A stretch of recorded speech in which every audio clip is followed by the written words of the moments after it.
नमस्कार मित्रमैत्रिणींनो, उन्हाळ्यात अगदी ताजेपणा देणारं, त्याचबरोबर पचनालाही मदत करणारं आणि घरातलं अगदी हक्काचं अगदी पेय ते म्हणजे ताक. अगदी साधं असो किंवा मसाल्याचं, पण चव मात्र ते ताकाचीच राहते. अगदी ती खास अशी असते. तर चला, जास्त काही न बोलता आपण पटकन या रेसिपीला सुरुवात करूया. सगळ्यात अगोदर आपण म्हणू अगदी साध्या सोप्या पद्धतीने ताक बनवणार. दही घ्यायचं 1 वाटी, त्याच्यामध्ये घालायचं काळं मीठ थोडंसं घालायचं, त्याचबरोबर पण ते नॉर्मल जे आपण मीठ वापरतो ना ते थोडंसं घालायचं आणि नंतर जिरं थोडंसं भाजून घ्यायचं आणि त्याला अगदी अशा पद्धतीने वाटून ती जिऱ्याची पूड झाली ती घालायची आणि मी बर्फाचे तुकडे घातले आणि नंतर घालायचं आपण इथे पाणी. पाणी तुम्ही फक्त दुप्पट प्रमाणात घालायचं. जर तुम्ही दही 1 वाटी घेते तर 2 वाटी घालायचं आणि जर तुम्हाला पातळ करायचं तुम्ही तिप्पटही घेऊ शकता, पण जितकं तुम्ही पातळ जास्त न करता अगदी मीडियम असं ठेवायचं, म्हणजे ताक आपलं छान रेडी होतं. बघा, आपलं हे साधं सोपं ताक रेडी झालंय. पचायला आपली अगदी हलकंही असतं आणि आरोग्यात म्हणाल तर अगदी खूपच फायदेशीर असतं. तर अशा पद्धतीचं आपलं हे ताक अगदी सौम्य आणि साधं आपलं ताक रेडी झालं.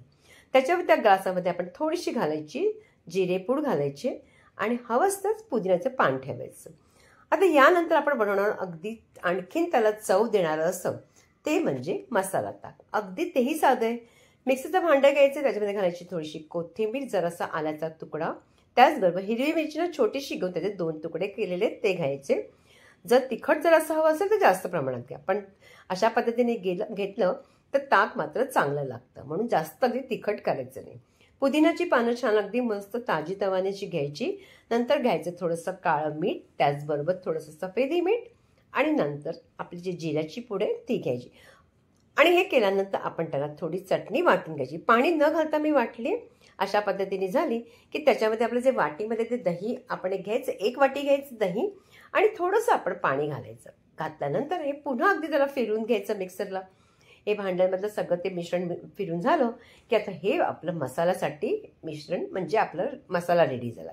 काय करायचं, ते मी दही थोडंसं ताक ठेवलं तर त्याच ताकामध्ये मी आता पुन्हा हे जे घालणार आहे.